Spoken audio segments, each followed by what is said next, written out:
A woman alone in the freezing winter night, penniless, homeless, with no reason to live. The man who promised to marry her turned his back the moment he saw her face. She sits there, on a cold, hard wooden chair, letting the sub-zero temperatures slowly take everything away. But just as she is about to give up, a small voice emerges from the darkness. This is the story of a woman who died and came back to life. Not by miracle, but because a child asked her a simple question. Like, comment with the city you're watching from so I know how far this story has progressed. And stay tuned because the next part is even more dramatic.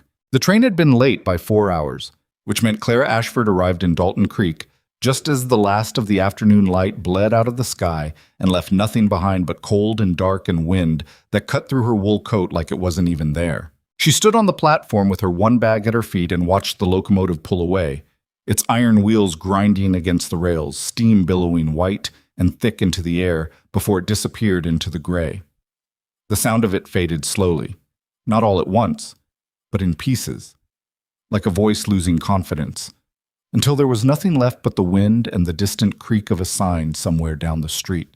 Dalton Creek was not what she had imagined, but then she had stopped trusting her imagination somewhere around the second year after the fire, when she'd realized that picturing good things only made the absence of them sharper.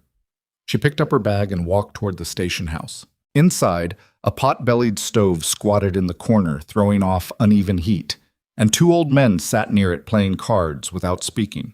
A young woman in a stained apron leaned against the far wall, reading something, and a boy of about 8 was asleep across 2 chairs with his mouth open.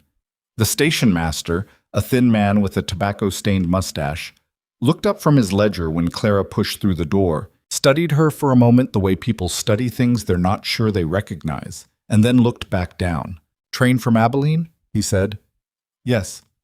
She set her bag down and pulled off her gloves one finger at a time, trying to work feeling back into her hands. "I'm looking for a Mr. Gerald Whitmore. He was meant to meet me here." The station master's pen stopped moving. Clara noticed that. "Gerald Whitmore," he repeated, not quite a question. "Yes. We've been corresponding for some months. I'm Clara Ashford. I'm meant to be—" She stopped. The word felt strange now, saying it out loud in a room full of strangers. "We had an arrangement." The station master set down his pen. He took a slow breath through his nose, the kind a man takes when he's been put in an uncomfortable position he didn't ask for. "Miss Ashford," he said, and his voice had gone careful in a way that made her stomach drop. "Gerald Whitmore was here about an hour ago." "Was he?" "He was." The man looked at his ledger like he wished he could disappear into it. He asked me to give you something if you came." If, not when. He opened the drawer beside his knee and produced a small envelope, already creased like it had been folded and unfolded a few times, like someone had written it and then reconsidered and then written it again before finally sealing it. He held it out across the counter and Clara walked to it and took it from his hand and stood there for a moment before she opened it. The letter was short. That was the first thing. 4 sentences, maybe 5, written in a tight, cramped hand that slanted uphill on the right side. "Miss Ashford, I regret that upon reflection I find I am unable to proceed with our arrangement. I am sure you will understand that a man must make decisions based on what is best for his household. I have enclosed $2 for the return journey. I wish you well." No signature, just GW in the lower right corner, like he couldn't bring himself to write his own name. Clara folded the letter. She folded it once, then again, then once more, making it smaller and smaller until it was a tight square of paper that she could close her fist around. $2. She opened the envelope. There was $1 inside. She stood at the counter with the envelope and the dollar and the folded letter, and she breathed. The stove ticked. The card slapped. The boy asleep across the chairs made a small sound and shifted. "Is there somewhere," she said finally, her voice level, "where a woman can take a room for the night?" The station master's expression shifted. Something in it tightened and then softened, the way people look when they're sorry, but don't know what they're sorry for. "There's the Dalton Inn on 2nd Street, he said, "but their cheapest room runs $1.50. $1, $1.50. She did the arithmetic without letting it show on her face. "Thank you," she said, and she picked up her bag and walked back out into the cold. The Dalton Inn smelled like wood smoke and boiled meat, and something she couldn't name but that reminded her vaguely of old wool. The woman at the front desk was heavy-set, with iron gray hair pinned up tight and eyes that had seen too many people come through to feel much about any particular one of them. Clara asked about rooms. The woman named a price. Clara paid it. She carried her bag up one flight of stairs to a narrow room with a single bed and a window that rattled in its frame when the wind hit it, and she sat on the edge of the mattress in her coat and did not take her coat off. She had 50 cents left. Not enough for another night. Not enough for much of anything. The train back to Abilene ran once a week. It had come today, which meant the next one was 7 days away, and she had 50 cents to last her through that time, in a town where she knew no one and no one had any reason to know her. She sat on the edge of the bed for a long time. She thought about her mother, which she tried not to do. She thought about the smell of the house before the fire, the particular smell of her mother's kitchen on cold mornings. Flour and cast iron, and something slightly sweet she'd never been able to identify. She thought about her brother, Thomas, who had been 17 and who had died the same night as the rest of them, and who had wanted to be a schoolteacher. She thought about the way the farm had looked in the weeks before it happened, the fields going dry and the sky the wrong color, and the way her father had stood in the doorway every evening, looking out at something none of them could see. She had spent 3 years after that doing nothing much but surviving. Moving from town to town, taking work where she could find it, washing, mending, cooking for households that needed an extra pair of hands and didn't ask questions. Saving money slowly. And then the letter from Cora Yates in Abilene, her mother's cousin twice removed, who had seen a notice in a paper, rancher in Dalton Creek, Colorado Territory, seeking bride. Honest work, honest man, good land. Respond to Gerald Whitmore, Post Box 14, Clara had written. He had written back. They had corresponded for 4 months, his letters careful and practical, describing the ranch and the land and what he needed in a wife, and she had written back just as carefully, not pretending to be anything she wasn't. When he'd sent the train fare, she'd told herself she wasn't hoping. She'd told herself she was making a practical decision, that this was simply a more efficient way of surviving, that she wasn't hoping for anything. She'd been lying to herself, but she'd gotten pretty good at that. Now she sat in this room with 50 cents and a week until the next train, and somewhere underneath the numbness she was aware of something that felt like the end of a rope. Not the fraying middle, but the actual end, the part past which there was nothing. She didn't sleep well. The window rattled all night and the cold came through the walls in waves, and at some point before dawn she pulled her coat tighter and lay down fully dressed and stared at the ceiling until the gray light started to come in around the curtain edges. She made her 50 cents last 3 days. Bread from the bakery on First Street, a cup of soup from a woman selling it off a cart near the church. She walked carefully, spoke carefully, did not let herself think past the next meal. On the 4th day she had nothing. She went back to the train station not because she had any plan, but because it was warm inside and the station master, to his credit, didn't ask her to leave. She sat on the bench near the stove and watched people come and go and tried to think. There was nothing to think. That was the problem. Every direction she turned led back to the same wall. By late afternoon on that 4th day, when the light was doing the same thing it had done when she arrived, bleeding out, going gray, leaving the cold in charge, she was still sitting on that bench. Her hands were in her lap. Her bag was at her feet. She was not crying, which was not a victory so much as an absence. She seemed to have used up whatever capacity she'd had for that particular response somewhere back in Abilene. The station master had gone into the back room. The 2 card-playing men were gone. The platform outside was empty. Clara looked at her hands for a while. Then she picked up her bag and walked outside. The bench on the platform was wooden and had snow on it. She didn't brush the snow off.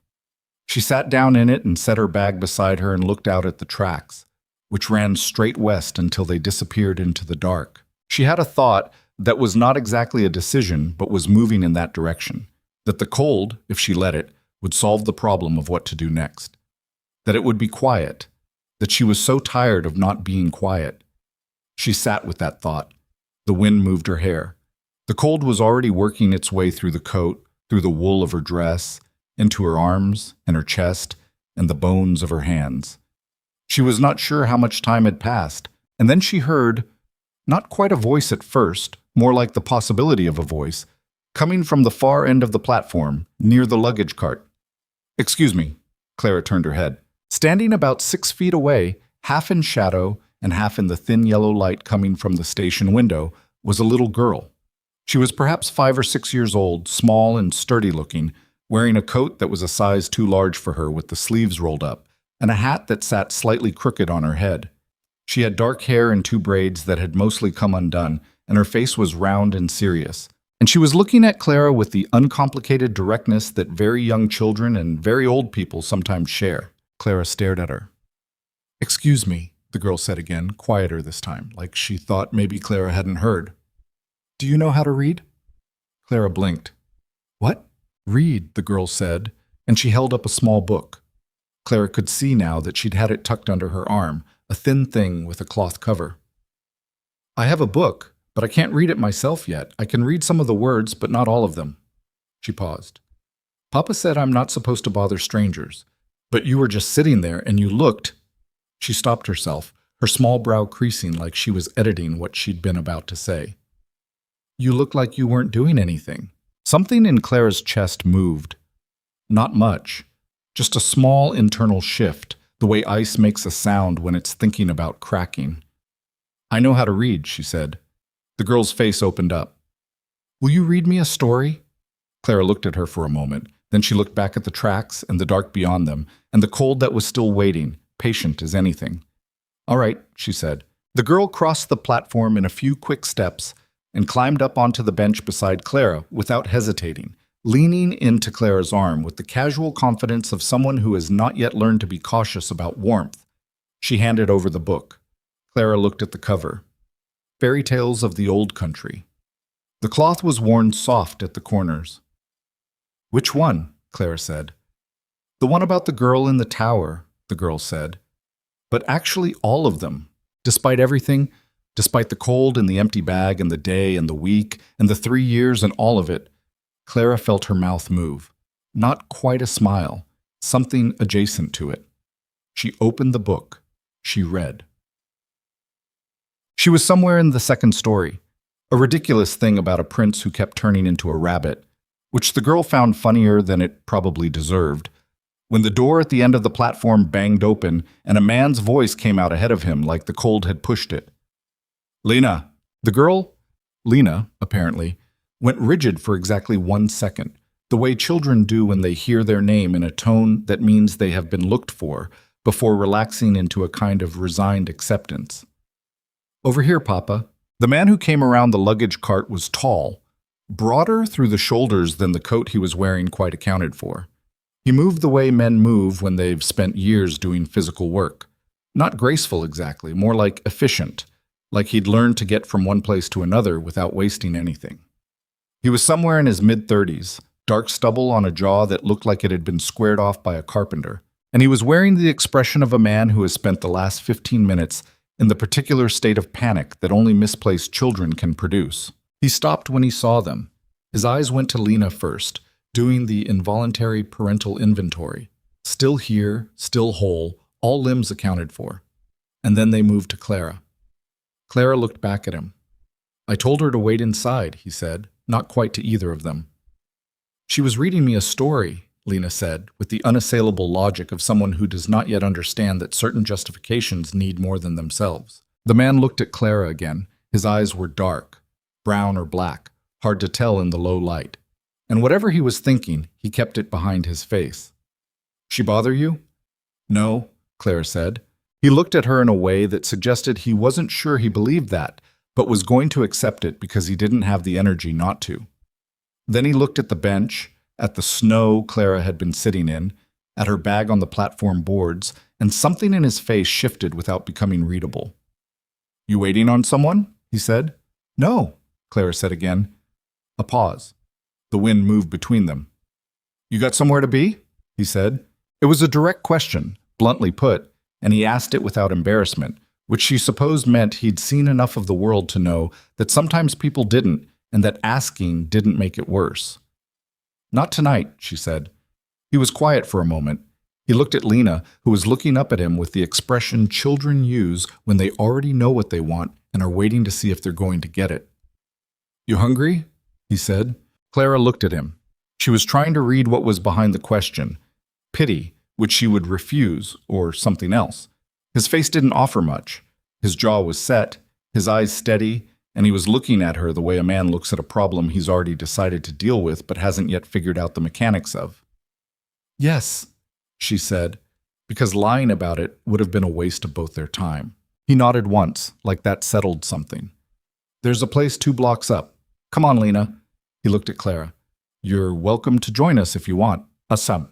The restaurant was warm and smelled like beef and coffee, and the woman behind the counter knew the man, called him Cole, and brought Lena a cup of milk without being asked.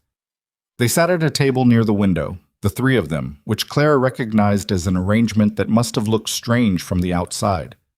The tall man with the dark eyes, the little girl with the lopsided hat, and the woman in the worn wool coat who was eating like she'd learned not to let anyone see how hungry she was. Cole Mercer did not ask her questions right away. He drank his coffee and let Lena tell him about the rabbit prints with great enthusiasm and unnecessary sound effects, and he nodded in the right places and said, "Is that so?" when Lena seemed to expect a response, and he did not look at Clara the way she'd expected him to look at her. Most men who picked up stranded women, even in simple charity, had a look. Clara knew the look. She'd learned to identify it the way she'd learned to identify the sound of ice cracking, early, before it was too late to step back. It was a look that said, I am doing you a favor, and you will remember that. Cole Mercer didn't have that look. Mostly, he looked tired and a little distracted, like there was something running in a secondary track in his mind that he hadn't managed to turn off. When Lena had finished her account of the rabbit prints and started showing serious interest in falling asleep at the table, Cole said, "Where'd you come in from?" "Abilene," Clara said. "Long way." He turned his coffee cup in a slow circle. "You got family out here?" "No." "Work?" She considered how to answer that. Then she said, "I was supposed to." An arrangement that didn't come through. Something in his expression shifted. Not pity, more like recognition. Like that particular kind of disappointment was not foreign to him. He didn't ask what kind of arrangement, which she appreciated. He looked at Lena, who had put her cheek on her folded arms and was doing the deep, even breathing of a child fighting sleep with the full intention of losing. He was quiet for a moment. "I run a cattle ranch," he said, 12 miles outside of town. "It's me and Lena and 3 ranch hands, and the house has been—" He stopped, restarted. "My wife passed 2 years ago. There's been nobody to run the household since then, and it shows." He said the last part without self-pity, just flat fact. "I've been looking for somebody to take on the cooking and cleaning and help with Lena. I can pay. Not a lot, but fair. And there's a room." Clara looked at him. "I'm not asking for anything beyond honest work," he said, before she could speak. His voice had gone careful, like he understood the minefield and was stepping through it deliberately. "The room's got a door with a lock. The pay comes every 2 weeks. You'd have Sunday afternoons free." He paused. "I know it's not much." "Why are you telling me this?" she said. "Because you're sitting on a platform bench in the snow at 4 in the afternoon with an empty bag," he said, "and Lena took to you, which she doesn't do with most people." He glanced at his daughter, and for a moment something moved across his face that was not complicated, just that plain and terrible parental love, the kind that doesn't dress itself up. "And you didn't look at her like she was a nuisance." Clara was quiet. "You don't have to decide now," he said. "I'll be in town until morning. I've got business at the feed store at first light, and then I'm heading back." He reached into his coat and put $1 on the table. "That'll get you a room tonight, whatever you decide." He said it without ceremony, the way you say something when you've already made up your mind about it, and the other person's response doesn't change what you've done. Clara looked at the dollar, then at him. "Your name," she said. "Cole Mercer. And you said it's honest work." "That's all it is." She breathed. She thought about the platform and the tracks and the cold that had been settling into her bones with such quiet patience, like it had all the time in the world. "All right," she said. They left at first light after Cole had finished his business at the feed store and secured 2 sacks of grain in the back of the wagon alongside a crate of supplies. Lena sat in the middle of the wagon bench between Clara and her father, wrapped in a blanket that she had pulled over her head to make a sort of tent, and she fell asleep again before they'd cleared the edge of town, listing sideways until her head found Clara's arm, which seemed to be her preferred resting spot. Clara held herself very still so as not to disturb her. The road west out of Dalton Creek was not in good condition. The wagon shuddered over frozen ruts, and the horses, a mismatched pair, one bay and one gray, picked their way with the resigned competence of animals that had made this particular journey many times. The sky was that flat winter white that meant snow was thinking about it. Cole drove without talking.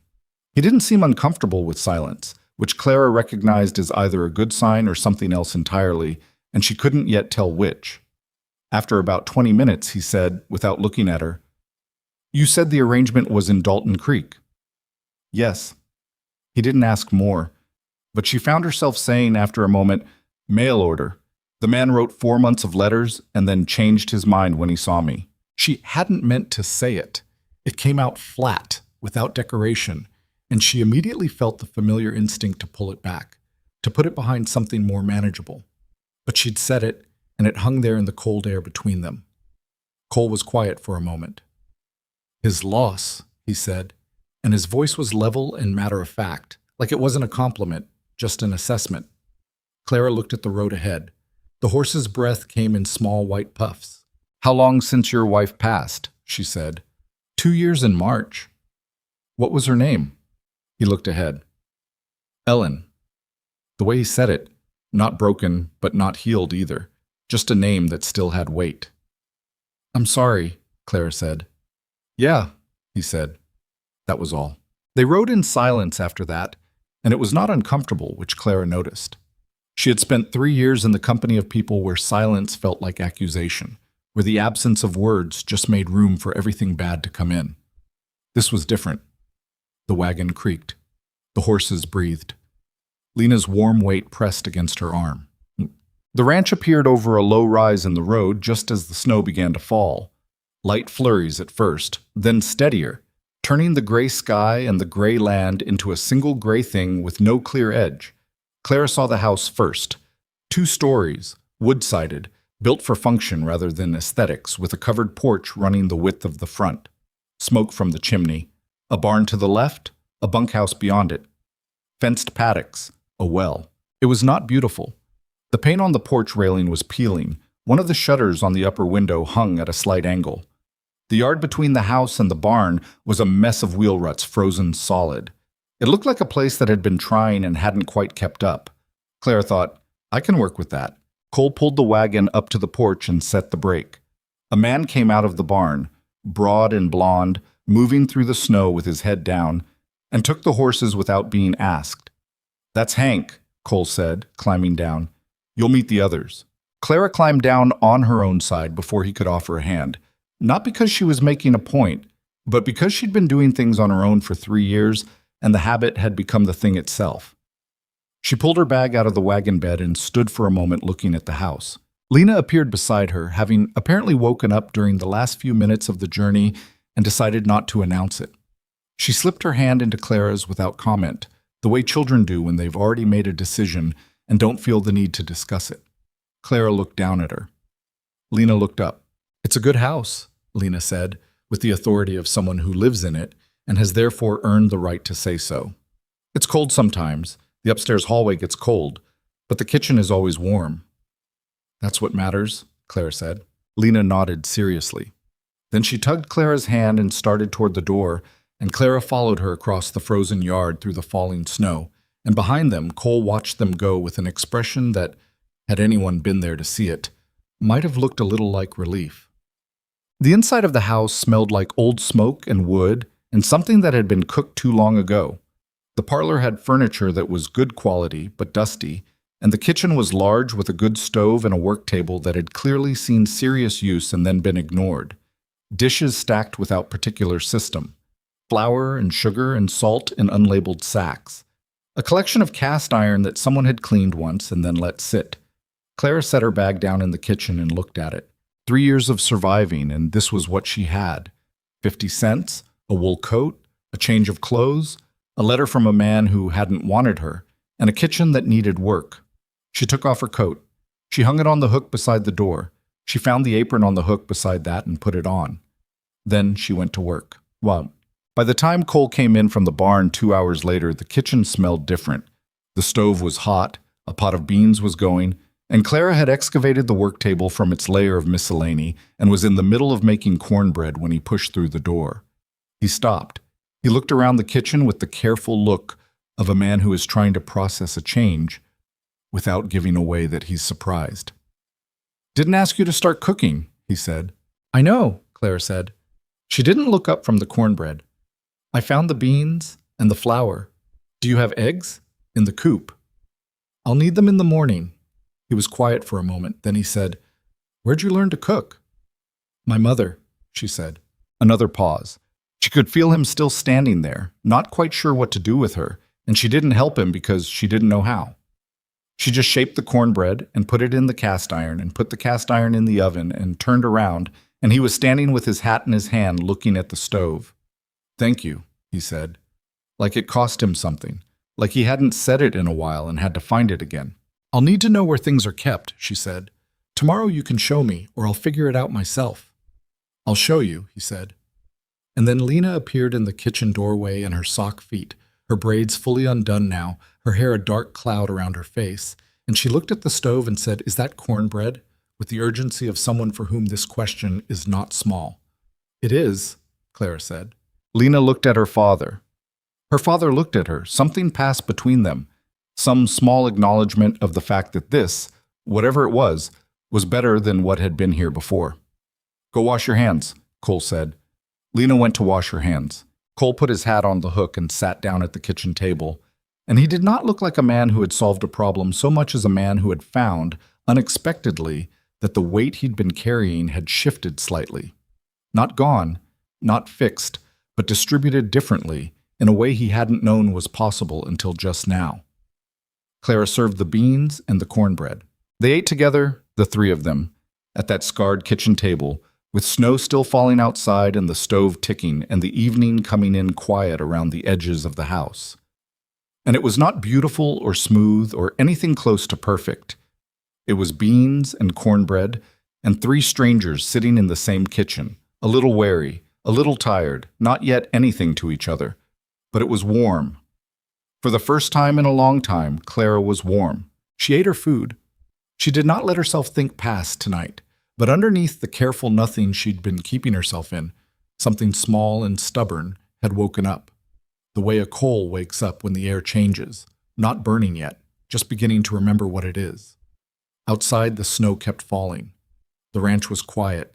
And Clara Ashford, who had sat on a platform bench and let the cold come for her, sat instead at a kitchen table and passed the cornbread to a little girl with half-undone braids and did not think about how close it had been. Not tonight.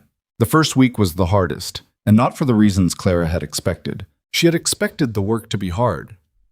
It was. The house had been running on a kind of managed neglect for 2 years. Surfaces wiped down but not cleaned, meals made but not thought about, things put away in places that made no sense because no one had established a system, and so everyone had just improvised until the improvisation became the system. The pantry had canned goods mixed in with lamp oil and boot polish. The linen closet had one shelf of actual linens and 2 shelves of miscellaneous tools that had apparently wandered in and never left. The parlor had a layer of fine dust on everything that suggested it had been avoided rather than maintained, like a room nobody was ready to use yet. Clara worked through it room by room, methodically, starting with the kitchen because that was where the day began and where it came back to. She reorganized the pantry in a single morning, moving things by category onto labeled shelves that she labeled with a piece of charcoal on strips of paper because there was no paint and no chalk, and she used what was there. She scrubbed the work table down to clean wood.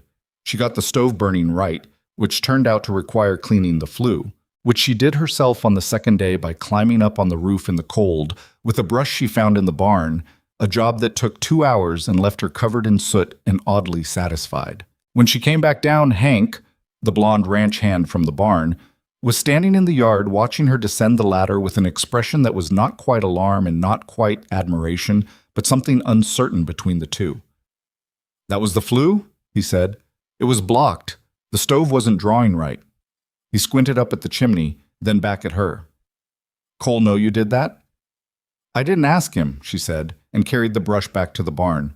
She heard later from Lena, with the particular relish children reserve for information they know is interesting, that Hank had told the other two ranch hands, Pete, who was older and quiet, and a young man named Dooley, who was 19 and perpetually surprised by things, that the new housekeeper had gone up on the roof and fixed the flue herself, and that they had all three taken this information in with varying degrees of silence. Cole himself said nothing about it. When he came in that evening and the kitchen was warm in a way that was noticeably different from the previous evenings, he looked at the stove for a moment, and then he looked at Clara, and then he poured his coffee and sat down, and that was that. She decided she could work with him. The harder thing, the thing she hadn't expected, was the quiet. Not the absence of sound. The ranch was not quiet in that way. There were horses and cattle, and the sounds of men working, and the wind that never really stopped, and Lena's voice, which operated at a consistent volume that suggested she had never been told to use an indoor voice, or had been told and found the instruction unconvincing. There was plenty of sound. What there wasn't was the particular noise that fills a house when people are easy with each other. The kind of ambient comfort of a place where people move around one another without thinking about it, where someone laughs in another room and nobody has to decide whether it's appropriate, where presence is its own kind of communication. This house had people in it. What it didn't have yet was ease. Cole was courteous, which was not the same as comfortable. He said thank you for meals, answered direct questions directly, and stayed out of Clara's way when she was working, which she recognized as a form of respect, but which also meant they existed alongside each other like two objects that had been placed in the same space rather than two people who were building something together. He was not unfriendly. He was not anything much at first. He went out before dawn and came in after dark and ate what was put in front of him and spoke mostly to Lena and the ranch hands, and Clara understood that this was not about her specifically, that this was a man who had gone somewhere inside himself 2 years ago and had not entirely come back. Ellen's things were still in the house, not displayed, not memorialized, just still there. A coat on a hook near the back door that was too small to be Cole's, a pair of women's gloves on the shelf above it. In the parlor, a sewing basket beside the chair near the window with thread and needles still in it, a half-finished piece of work folded on top. Clara moved around these things without touching them, the way you navigate a room in the dark when you know where the furniture is. Lena noticed her noticing. "That's Mama's," she said one afternoon about the coat, in the matter-of-fact tone of a child who has learned to talk about grief by removing its teeth. "Papa keeps it there because he keeps forgetting to move it." She paused, with the precise honesty of someone under the age of 7. "Or maybe he doesn't forget." "Maybe," Claire said. "Do you have a mama?" Claire kept her hands on the broom. "Not anymore." Lena considered this. "Is that sad?" "Yes," Claire said, "but you get used to carrying it." Lena thought about that for a moment, with the seriousness she brought to most things. Then she said, "Okay," and went back to what she'd been doing, which was arranging a row of wooden animals along the kitchen windowsill in an order that apparently had logic to it, though Clara couldn't determine what the logic was. That was Lena. She came at things directly and then moved on, which Clara found, to her own surprise, restoring. There was something about the child's unself-consciousness that made the house feel less careful, like a room with a window open. By the end of the second week, Clara had developed a working rhythm. She was up before anyone else, had the stove going and coffee made before Cole came in from checking the horses, had breakfast on the table for all 5 people, Cole, Lena, and the 3 hands, by the time they were assembled. She kept the house clean with the particular efficiency of someone who doesn't have excess time and has learned not to waste motion. She managed the stores, assessed what was running low, and gave Cole a list once a week that he took into town without comment and returned with without comment, which she found to be a perfectly workable arrangement. She taught Lena in the mornings when the light was good and the child's attention was still fresh.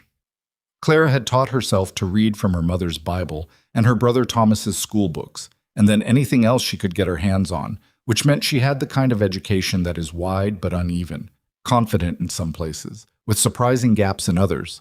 She taught Lena what she knew with the same matter-of-fact approach she brought to everything else. Lena was quick, which made teaching her a pleasure and a challenge in equal measure. She mastered things fast, which meant she got bored fast, which meant Clara had to stay at least 2 steps ahead of her or the lessons devolved into Lena asking increasingly creative questions about subjects that had nothing to do with the letter sounds they'd been working on. "Why do horses have to be shod?" Lena asked one morning, apropos of nothing, while she was supposed to be copying out the alphabet. "Because their hooves wear down on hard ground," Claire said, "but wild horses don't get shod." "Wild horses don't carry people." "What if a wild horse wanted to carry a person?"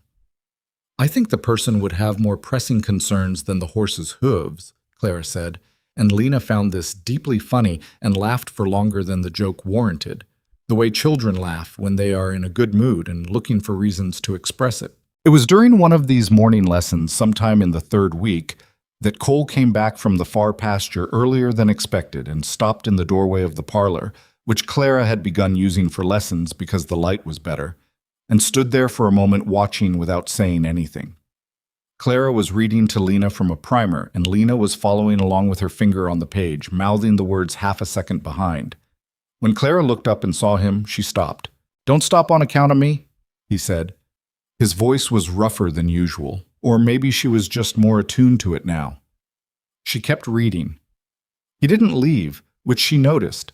He stood in the doorway for a minute or two, long enough to hear the end of the passage, and then he went back through the house and she heard the back door close.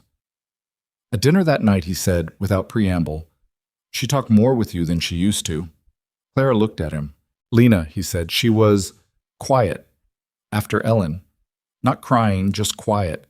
Last couple of weeks she's been—" He moved his fork and didn't finish the sentence, but the way he moved it suggested he'd noticed the change and didn't quite know what to do with his gratitude for it. "She's not quiet by nature," Clara said. "No." He was quiet himself for a moment. "She's not." Something shifted between them at that table, not dramatically, not in any way that announced itself. Just a small tectonic thing, like the beginning of two surfaces deciding to move in the same direction. She found the letters at the end of the third week, not snooping, but cleaning. The desk in the parlor, which had not been touched since she'd arrived, which she finally got to on a Thursday afternoon when the wind had knocked out the possibility of any outdoor work, and she'd run through the other tasks on her list. She opened the desk to dust it and found, in the left-hand drawer, a packet of letters bound with kitchen string. She would not have read them. She put the dust cloth over them and cleaned around them and closed the drawer. But two of them had slipped loose from the string and were lying on top of the packet, and the top one was open, and as she moved it to put it back, she caught one line without meaning to. "I know you are doing your best, Cole, but Lena needs more than you can give her alone." She put the letter back. She finished dusting. She did not think about it. But that night, after Lena was in bed and she was washing up the supper dishes, and Cole was sitting at the kitchen table with his coffee, the way he sometimes did, not talking, just present, which she had come to understand was his way of not being entirely alone, she said, without turning from the sink, "Those letters in the parlor desk, I wasn't reading them, just so you know." A pause. "I know," he said. Another pause. "They're from Ellen's sister," he said, "in Ohio. She writes every couple of months. He stopped, started again. "She has opinions about how Lena should be raised." Clara kept washing. "Strong ones?" "You could say that." "She think Lena should come to Ohio?" The pause this time was longer. "She's mentioned it," he said. "A few times." Clara set a dish on the drying rack. "What do you think?"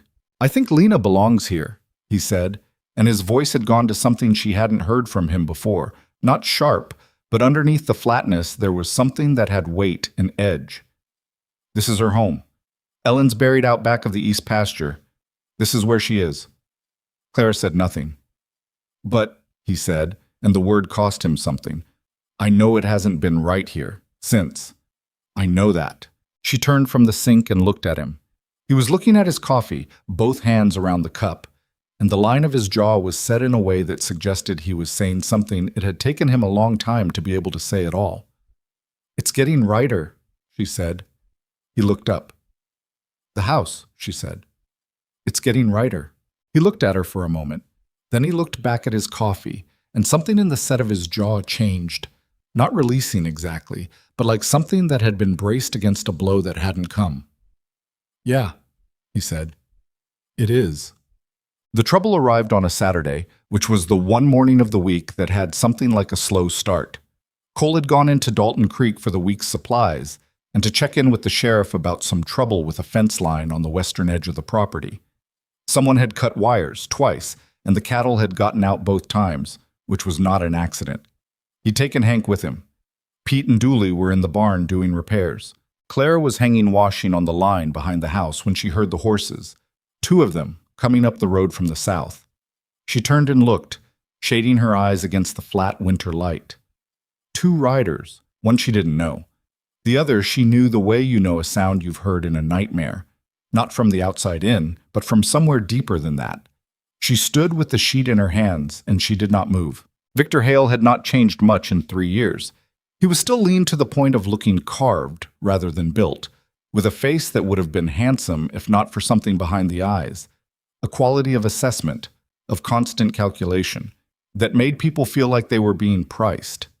He wore a dark coat and a hat pushed back on his head, and he rode with the particular ease of a man who has never had reason to be careful about anything.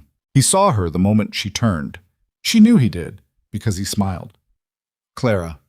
He pulled his horse up 20 feet from the line and sat there looking down at her. I'll be damned. Her hands tightened on the sheet. I've been looking for you, he said. You're a difficult woman to find. The other rider, younger, rough-looking, with a short beard and eyes that kept moving, stayed back a length, which she understood meant he was the kind of company Victor had always kept, people who stayed at a useful distance. This is private property, Clara said. Victor tilted his head, the way he always had when he found something faintly amusing. Is it whose? Cole Mercer's. And who's that? He said it with total lack of concern, the way someone asks a question they don't intend to be informed by. He looked at the house, at the barn, at the fenced paddocks. His eyes moved over everything with that pricing things quality. Nice spread, he said. Bigger than I'd expected you to land. Get off this property, Clara said. Now that's not very friendly. He swung down from the horse and dropped the reins, and she made herself not step back. He walked toward her at that unhurried pace, stopped at the edge of the washing line, and stood there with his thumbs in his belt, looking at her like she was something he'd misplaced and was glad to find. You ran out on me, Clara. That wasn't right. I left, she said. There's a difference. You took something that was mine. I took nothing. Information, he said. You knew things. You still know them. His voice was pleasant, conversational. That was the particular quality of his danger. It sounded like reason. I'm not angry. I just need to know where you've been and who you've talked to. That's all. Then we can sort this out. She looked at him. She thought about the letters, not Ellen's sister's letters, but the other letters, the ones she'd carried in the lining of her coat for 3 years, wrapped in oilskin against the damp. Evidence. Names, dates, figures, things that Victor needed not to exist in her possession. There's nothing to sort, she said. Something changed in his face. Not dramatic, just a door closing. I think, he said quietly, you'd better think more carefully about what I'm asking. Get off this property, she said again, and her voice didn't shake, which surprised her because her hands, still on the sheet, were not entirely steady. He looked at her for a long moment. I'll come back, he said, when you've had time to think. He walked back to his horse and mounted in one smooth motion and looked down at her. You look better than you did, he said. The frontier agrees with you. And then he and the other rider turned their horses and went back down the south road without hurrying, and she stood at the washing line and watched them go and did not breathe properly until they had crested the low rise and disappeared from sight. She stood there for another minute. Then she went inside. She sat at the kitchen table and looked at her hands. She thought about running, the way she always had, before, the quick calculation of routes and distances and how far a person could get on what they had. She thought about packing the bag. She knew how to do it fast. She sat with her hands on the table and thought about Lena at the parlor desk, her finger moving under the words. She thought about Cole with his coffee, sitting in the kitchen, not entirely alone. She thought about Pete, who had told her quietly last week that supper was better than it had been, which was Pete's version of a standing ovation. She thought about the kitchen that smelled different now, and the flue that drew right, and the shelf labels in charcoal on strips of paper. She could run, She'd gotten good at it. Or she could stay. The thought sat heavy in her chest. Not light the way hope is supposed to feel, but substantial. The way something feels when you've decided to carry it. She got up. She finished hanging the washing. When Pete came in from the barn at midday, she told him there had been 2 riders from the south, asking about the property. She described them clearly: Victor's height, his coat, the color of his horse, the younger man's beard, and the way his eyes moved. Pete listened without interrupting. "You want me to tell Cole?" he said. "I'll tell Cole," she said. Pete looked at her for a moment with the particular quality of attention older men sometimes have. Not intrusive, just accurate. "You know this man?" "Yes," she said. Pete nodded once, slowly, and went back to the barn, and Clara went back to the kitchen, and she began making lunch, and her hands were steady enough now that she didn't spill anything, which she decided to count as something.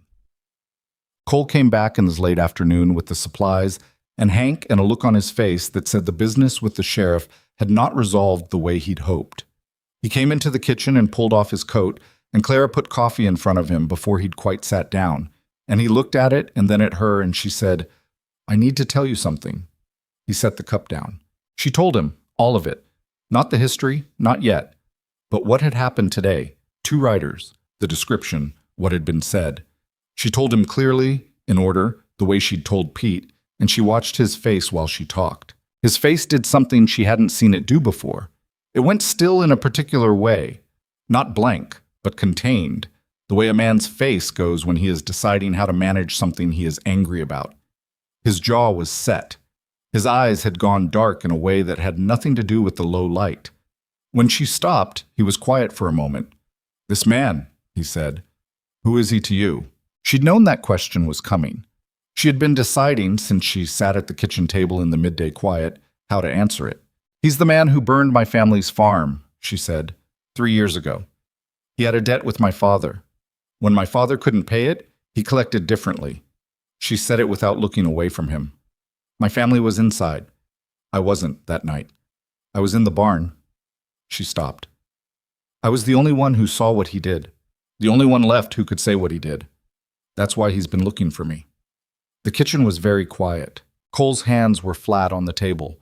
He looked at her for a long time, and she let him look, because she wasn't hiding from it. "Why didn't you tell me?" he said. "I didn't know if I was going to stay," she said honestly. He sat with that. "And now?" "And now he knows I'm here," she said. "Which means you deserve to know what that means. What it might mean for the ranch, for Lena." She held his gaze.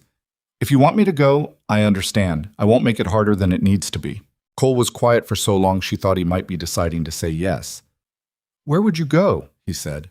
She didn't answer because the honest answer was nowhere, and she didn't think that would help. He looked at his coffee. He looked at the window, at the dark outside. He was running something through his mind. She could see it. Not debating whether to be decent, that part seemed to be settled, but working out what being decent actually required here. "He'll come back," he said. "Most likely." "And when he does?" "He wants something I have," she said. "Letters. Documentation of what he did, what he's done. I've been carrying them since I left." She paused. "If I can get those letters to the right people, the county sheriff, the territorial marshal, he loses what he's protecting. That's the only thing that ends this." Cole looked at her.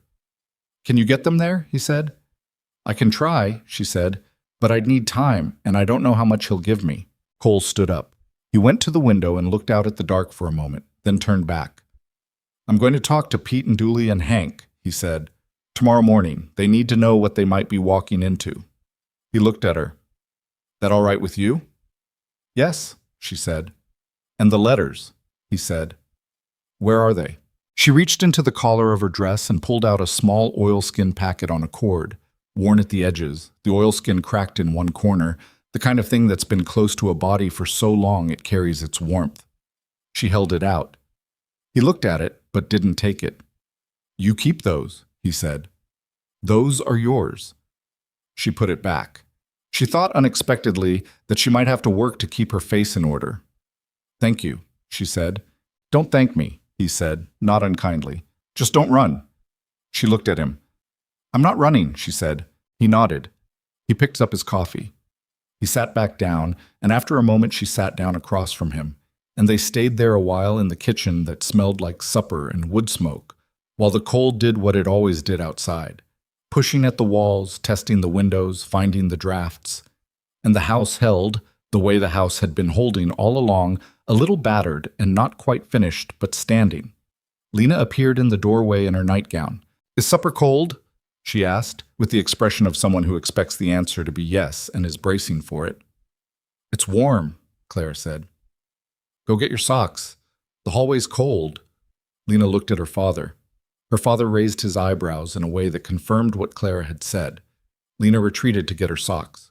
Cole looked at Clara across the table. "She listens to you," he said. "Sometimes," Clara said. "Better than she listens to me." "She listens to you," Clara said. "She just pretends she doesn't. There's a difference." Something moved in his face. Fast. There and gone. The kind of thing that doesn't get repeated but that she caught anyway. Something close to a smile, or the memory of one. Lena came back with her socks on. Clara served supper. Cole poured water.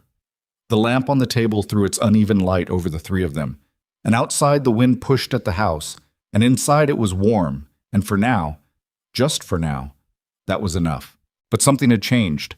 Clara could feel it the way you feel a change in weather before it arrives. A pressure difference, a shift in the quality of the air. Victor Hale had ridden away that morning, but he had left something behind, something that sat at the edge of every moment now, patient as the cold had been patient on the platform bench. She knew him. She knew he would come back. She kept the oilskin packet close. She went to sleep that night listening to the sounds of the ranch, the horses, the wind, the distant sound of one of the cattle, the ordinary music of a place that was still intact. She cataloged those sounds the way you catalog things you are afraid of losing. She had not said she was staying because things were safe or resolved, or because she believed the danger was smaller than it was. She had said she was staying because, for the first time in 3 years, there was something worth the risk of staying for. That was different from hope. It was sterner than hope, and heavier, and less pretty. It was the kind of thing you could actually stand on. She held on to it in the dark, with the oilskin warm against her chest, and she stayed. The days after Victor's visit had a particular quality to them. The way the air gets before a storm, when the pressure drops, and everything goes unnaturally still, and the animals know before the people do. The ranch kept its rhythm. Cole in the hands rode out every morning. Lena had her lessons. Clara cooked and cleaned and managed the house the way she always had.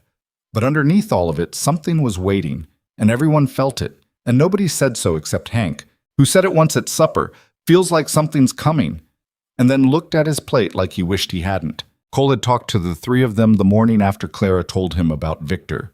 She hadn't been in the barn for that conversation, but she'd seen the result of it in the way Pete and Dooley and Hank moved for the next several days. More careful, more aware of the road that came in from the south, checking things that didn't strictly need checking in ways that put them in positions to see that road clearly. Pete had started sleeping with a rifle leaning against the wall beside his bunk, which Dooley told her about with the careful air of someone reporting information they think is important without knowing exactly why. Cole had also ridden into Dalton Creek the day after, alone, and come back in the evening without saying much about what he'd done there. That night at the kitchen table, he'd told Clara briefly, "I talked to the sheriff, man named Aldridge.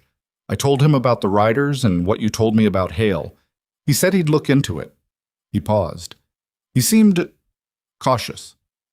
"Cautious," Clara said. "Like a man who's heard a name before and knows what it's attached to and isn't in a hurry to get attached to it himself," Cole said, his voice flat. Clara understood. Victor had a way of making official caution seem reasonable, of surrounding himself with just enough uncertainty that the people who might stop him always found a reason to wait a little longer. "Did you tell him about the letters?" she said. "I told him there was documentation. I didn't say where it was." He looked at her. "I figured that stays between us until we know who to trust with it." She agreed with that.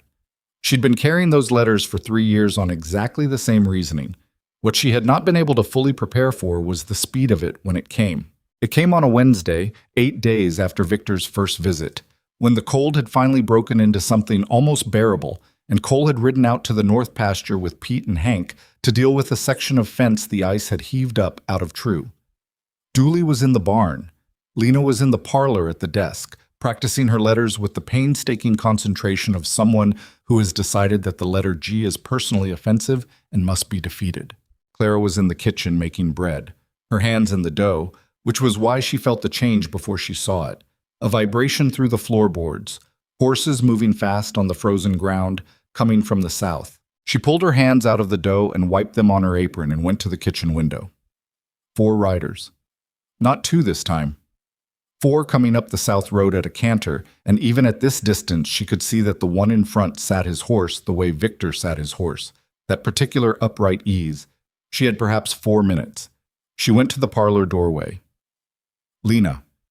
Lena looked up from the desk. Whatever was in Clara's voice made her go still. I need you to do exactly what I say, Clara said. Right now. No questions. Lena set down her pencil. She stood up. She was 6 years old and she was afraid and she was not going to show it, which in that moment struck Clara as one of the bravest things she'd ever seen. What's happening? Lena said. Someone's coming who shouldn't be here. I need you to go upstairs and into the linen closet, the big one at the end of the hall, and I need you to get in the back behind the blankets and stay there until I come for you or until your father comes. Do you understand me? Yes. If anyone comes into that closet who isn't me or your father, I'll stay quiet, Lena said. I know. She said it with such calm certainty that Clara almost lost her composure entirely. She didn't. She crossed the parlor and put both hands on Lena's face for a moment, just a moment, and then she said, go. And Lena went, her sock feet silent on the stairs, and Clara heard the upper hallway creak, and then nothing. She went to the kitchen. She pulled the rifle from above the back door, Cole's rifle, a Winchester that he kept loaded and that she had watched him use enough times to know how it worked. She had shot a rifle exactly once in her life, when she was 14 and her father had demonstrated on a fence post, but the mechanics had stayed with her the way practical things do when you learn them from necessity. She checked it. It was loaded. She went to the front door. She did not open it yet. She stood with her back to the wall beside the door and listened, and she heard the horses come into the yard, and she heard Victor's voice, clear, unhurried, that familiar pleasantness, say, Miss Ashford, I know you're in there. I saw you at the window. She breathed. She opened the door and stood in it. Victor was on his horse in the middle of the yard. His 3 companions had spread out, one near the barn, one by the well, one to the left near the corner of the house, which she recognized as a deliberate triangulation. He had done this before. The calculation of it made her colder than the air. He looked at the rifle in her hands and smiled. Now that's not necessary, he said. Get off this property, she said. 3rd time. The words were starting to feel worn smooth from use. I've been patient, Clara, he said. His voice had taken on that quality she remembered. The patience of a man who is explaining something simple. I came to you the first time and you weren't ready to talk. I gave you time. Now I need those letters. There are no letters, she said. We both know that isn't true. There are no letters that belong to you, she said. There are letters that belong to a county sheriff and a territorial marshal, and that's where they're going. His face changed. Not much, but enough. The pleasantness thinned. I'd think carefully, he said, about what you're holding and what you're facing. I'm holding a Winchester, she said, and I'm facing 4 men on horses, and 2 of them are between me and the barn where my hired hand is working and is going to walk out of in about 5 minutes. She paused. So think carefully about your own situation. Something moved behind his eyes. Then he looked to his right and gave a small nod, the kind of nod that means something to the person it's meant for, and the man near the corner of the house moved away from it and toward the barn, and Clara understood, not in words but in the body, in the soles of her feet on the porch boards, what was about to happen. She shouted, "Dooley!" as loud as she could, which was louder than she'd known she could shout, and then she raised the rifle. What happened next happened fast, the way violence always does when it's been organized in advance by one side and improvised by the other. She heard the barn door and Dooley's voice, "What in—" and then something that was not words. She heard a sound from the corner of the house she didn't have time to identify. Victor had gotten off his horse, she realized, sometime in the last 30 seconds while she was watching the man near the barn, and he was no longer in the middle of the yard where she'd been tracking him. She turned and he was at the foot of the porch steps. She brought the rifle up, and he stopped. They were 10 feet apart. She could see the lines around his eyes, the small scar below his left ear she'd forgotten about. She could see that he was not afraid of the rifle, which was the most frightening thing. "You're not going to shoot me," he said. "I shot a fence post at 40 yards when I was 14, she said. "You're closer than a fence post." His eyes moved over her face, doing that calculation. She kept the rifle level. Her arms ached. She didn't let them show that. "Clara." He said her name quietly, like a reminder. "You know how this ends. You've always been smart enough to know how this ends. Give me the letters and walk away from this ranch, and I will leave these people alone. That's the only version of this that works. The only version where you walk out of this county free is the version where those letters disappear," she said. "That's what you mean, and that version doesn't exist." His jaw moved, and then he did something she hadn't anticipated. He stepped back, and for a moment she thought it was over, and then he turned his head toward the man by the well and said something she didn't catch, low and brief. She heard glass break on the far side of the house. She smelled it before she saw it. The particular sharp smell of lamp oil, which she knew the way you know the smells of the house you grew up in, and then the warmer smell under it, the one that her body knew before her mind did, the one that made her stomach turn over and her hands tighten on the rifle. Fire. She turned toward the smell without thinking, which was what he'd planned. She understood that immediately when she turned and he was already moving, coming up the steps, and she spun back and brought the rifle around and he grabbed the barrel and they struggled for it on the porch, not elegantly, not like anything in a story, just two people fighting over a piece of metal with every uncoordinated gram of force available to them. She was stronger than he expected. She knew that from his face, the half-second of surprise before he adjusted. She used that half-second to wrench the barrel sideways, and the rifle went off. Not aimed at anything, just the pressure of the trigger catching in the struggle, the shot going into the porch boards. And the sound of it was enormous in the cold air, and then gone. Victor let go of the rifle. She fell back against the doorframe. He looked at her with an expression she had never seen on him before, something that was almost respect and almost anger and entirely dangerous. "Last chance," he said. From inside the house she heard, from upstairs, a sound. Not a cry. Just a small bump. The kind a child makes when she's been sitting very still for a long time and has shifted position. Victor's eyes went to the upstairs window. Clara moved without deciding to. She stepped forward and put herself between him and the house door, and she raised the rifle again. Her hands were shaking now. She could feel it. She couldn't stop it. And she said very quietly, "You will not go into this house." The smoke was thicker now. On the far side of the building she could hear it, the low, ugly sound of fire finding its way along something. Victor looked at her for a long time. Then he looked at the smoke and the yard, and she thought, though she couldn't be certain, toward the north, where the sound of horses would come from if Cole had heard the shot. "This isn't over," he said. "I know," she said. He went back down the porch steps. He mounted his horse. He said something to the man by the well, and that man mounted, and the one by the barn. But where was Dooley? Where was Dooley? The one by the barn mounted. And Victor Hale rode out of the yard the same way he'd come in, at a canter, unhurried, the way a man rides when he has made a decision to come back and is therefore not in a hurry about leaving. Clara stood on the porch and watched until they were out of sight. Then she ran. She went around the side of the house, and the fire was on the south wall. The lamp oil had been thrown through the window of the small storage room off the kitchen, and the wall was burning, not catastrophically yet, but with the committed intention of something that plans to become catastrophic. She went back to the kitchen and filled every bucket she could find and came back out and started throwing water at it, which was inadequate, and she knew it was inadequate, but she did it anyway because moving was better than standing there. "Dooley!" she shouted. "Here!" His voice came from behind the barn, and then he came around the corner of the barn at a run, limping slightly, his face white and his left arm held awkwardly. "I'm here! He saw the fire and stopped and then unstuck himself and started moving toward the water barrel. "Are you hurt?" she said. "Shoulder," he said. "I'm all right. He hit me with something. I don't know. I'm all right." He didn't stop moving while he said it.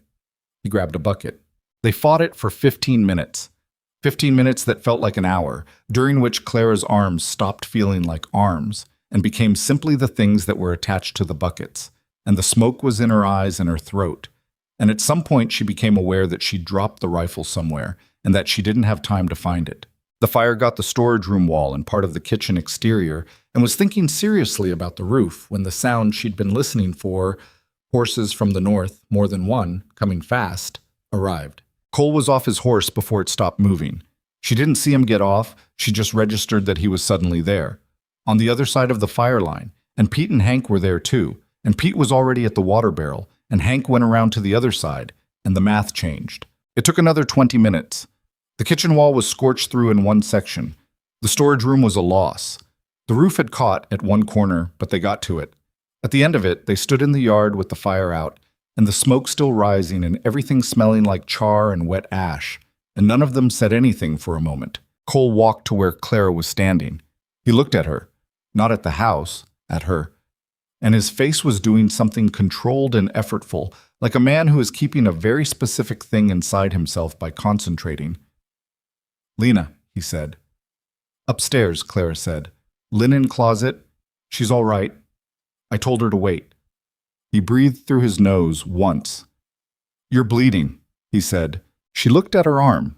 She hadn't noticed until he said it. A cut along the outside of her left forearm, not deep, but long, from the window frame or the porch boards or something she'd run past and hadn't registered. It was bleeding in the mild, matter-of-fact way of cuts that are not serious, but that look worse than they are. "I'm all right," she said. "You're—" He stopped himself. He looked at the house, and then at the yard, and then at her arm. And he was holding something in so tightly she could almost see the seams. "You're bleeding," he said again, which was not what he meant. "I know," she said. He turned and went inside, and she heard him on the stairs, and then she heard Lena's voice from above.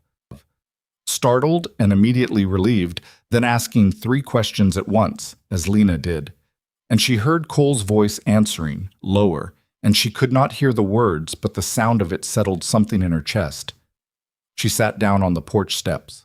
Pete came and sat beside her, which was not something Pete did with any regularity, and he produced from somewhere a strip of cloth, off his own shirt, she thought, and handed it to her without commentary. She wrapped her arm with it. Her hands were steadier now than they'd been on the porch with the rifle, which she thought might mean something about the difference between fear and aftermath. "Dooley's shoulder," she said. "I looked at it," Pete said. "It's bruised bad, might be cracked.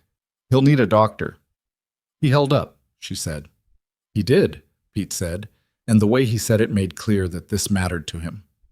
They sat for a moment in the smoke-smelling quiet. "That man coming back?" Pete said. "Yes," she said. "Soon?" "I don't know. He left with something unfinished. He doesn't like things unfinished." She looked at the scorched wall. He also didn't get what he came for, which makes him unpredictable. Pete considered that. "Cole's going to want to go after him." "I know." "You going to let him?" She looked at Pete, at the side of his weathered, quiet face. "It's not mine to let," she said. "That's not what I asked," Pete said, which was the most words she'd heard him string together at once. And she understood that what he was really asking was whether she was going to run now, whether the fire had changed the calculation. "No," she said. "I'm not going to let him." Pete nodded. He got up and went to check on Dooley. Clara stayed on the steps until Cole came back out with Lena in tow. Lena, who was wearing her coat over her nightgown and her boots without socks, and who had apparently decided to respond to the situation by becoming very concerned about the practical details, asking where the fire had started and whether the kitchen was damaged and whether Dooley was all right, in a focused, matter-of-fact way that Clara recognized as Cole's daughter handling fear the same way Cole handled it, by moving toward the problem. Cole stopped when he saw Clara on the steps. He looked at the cloth on her arm, and then he looked at her face, and he said, "Can you walk?" "I've been walking," she said. "Inside, then." The kitchen had smoke damage along the south wall, and the exterior was charred through in one section, but the structure was sound, and the stove was untouched, and it was, essentially, still a kitchen. Cole put Lena at the table with a cup of milk. It was the only thing he seemed to know to do with her in a crisis, which Lena accepted each time without complaint, as though she understood that the cup of milk was not about the milk, and then he turned to Clara and said, "Let me look at that." "It's wrapped," she said. "Let me look at it," he said, with a patience that was clearly costing him. She held out her arm. He unwrapped Pete's improvised bandage and looked at the cut and said nothing, and then he went to the shelf where the medical supplies were. She'd reorganized them 2 weeks ago, moved them to the kitchen from the upstairs where no one could get to them efficiently.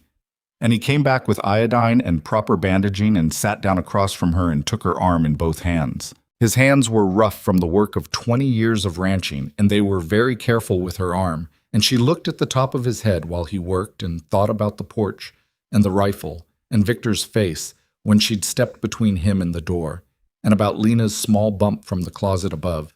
And she thought, this is what I was protecting, not abstractly, not in principle. This kitchen table and this man and the child drinking milk, and Pete and Dooley and Hank outside in the smoke-smelling yard. This specific, imperfect, accumulated thing.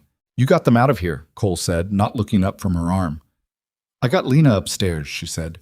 "Dooley was already outside." "Victor," he said, "you held him on the porch. I had a rifle." "You had a rifle and 4 men and a fire," he said. He tied off the bandage. He didn't let go of her arm right away. He held it for a moment, both hands around her wrist, looking at the bandage. "The shot," he said. "We heard it from the north pasture. That's why we came fast. It went into the porch boards," she said. It wasn't aimed." "I know." He let go of her arm. He sat back. Lena was watching them both over the rim of her cup with the expression of someone who is taking in much more than she is showing. "He's going to come back," Clara said. "I know he is," Cole said. "Before he does, those letters need to get to the territorial marshal, not Sheriff Aldridge, the marshal. Someone above the level Victor can reach. Where's the nearest marshal's office?" "Grantham," she said, 40 miles east." Cole looked at the table. He was running it through. She could see it. The distances, the time, who could go and who needed to stay. "I can ride to Grantham," he said. "It should be you," she said. "You're the property owner. You have standing. They'll listen to you faster than they'd listen to me." "That means leaving you here," he said. "Pete's here. Hank's here. Dooley might not be much use with his shoulder, but he's here." She looked at him. "And I'm here." He looked at her for a moment with something she couldn't entirely name. Not doubt, not exactly. Something more like the recognition of a fact he hadn't fully accounted for until just now. "You stood on that porch," he said. "Yes." "With a rifle you've shot once." "The fence post was a fair distance," she said, and something in his face moved. That fast thing, there and gone. "I'll leave at first light," he said. "I can make Grantham by tomorrow afternoon if the road's clear."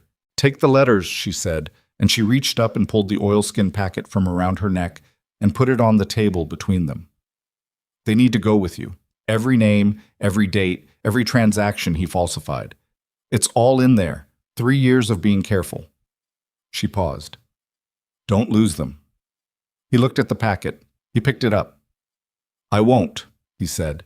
That night the ranch was tighter than it had ever been. Pete and Hank had set watches, 2-hour rotations through the night, one man at the barn and one making a circuit of the perimeter.